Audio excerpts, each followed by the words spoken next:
Bonjour et bienvenue à la rencontre du lundi. Aujourd'hui, en ce début d'année, j'aimerais vous proposer 2 versets qui mériteront d'être un peu explicités, mais qui peuvent nous nourrir pour cette année. Il s'agit dans l'épître de Paul aux Galates, des versets 13 et 14 du chapitre 5. Lisons ensemble. Mes frères, vous avez été appelés à la liberté. Seulement que cette liberté ne devienne pas un prétexte pour la chair. Par amour, faites-vous plutôt esclaves les uns des autres, car toute la loi est accomplie dans une seule parole, celle-ci. Tu aimeras ton prochain comme toi-même. La chair, spontanément, on a tendance à imaginer qu'il s'agit plutôt de quelque chose de sexuel. Dans notre passage, et d'une façon plus générale avec Paul, la chair, c'est plutôt tout ce qui nous saisit, nous prend de passion. Alors ça peut être effectivement un désir charnel, sexuel, mais c'est aussi un désir tout simplement de nous projeter sur autrui, de cupidité, d'envie, de projection. Ça peut être vraiment tout ce qui va nous prendre aux tripes. Et de la même façon, l'amour, que spontanément on ramène aussi à quelque chose de sexuel, dans ce passage et d'une façon générale dans le grec de l'époque, l'agapé, ça n'est pas simplement ce désir sexuel, c'est plus particulièrement un amour qui nous projette une charité, une façon, un état d'esprit qui nous permet de voir en l'autre un frère.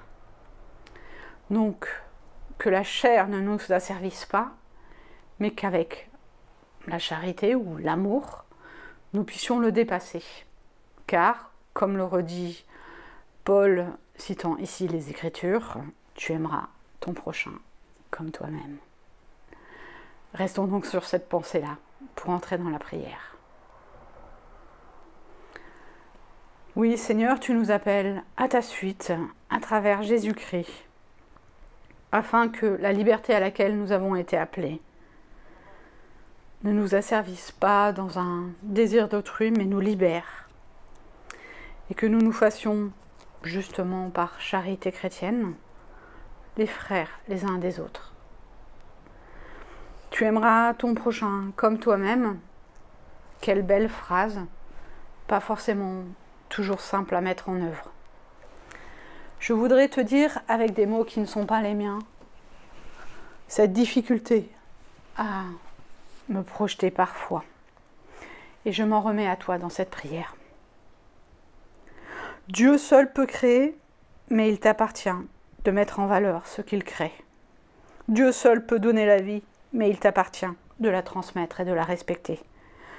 Dieu seul peut donner de croire, mais il t'appartient d'être un signe de Dieu pour ton frère. Dieu seul peut donner d'aimer, mais il t'appartient d'apprendre à aimer ton frère. Dieu seul peut donner la paix, mais il t'appartient de réunir.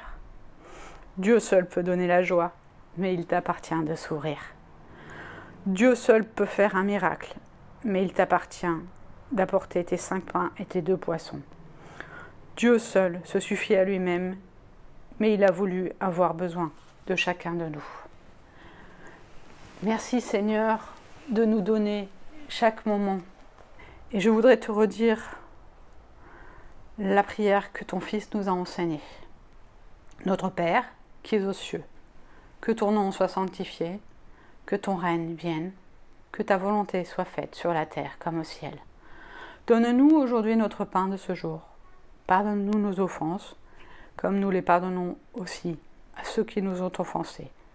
Et ne nous laisse pas entrer en tentation, mais délivre-nous du mal, car c'est à toi qu'appartiennent le règne, la puissance et la gloire, au siècle des siècles.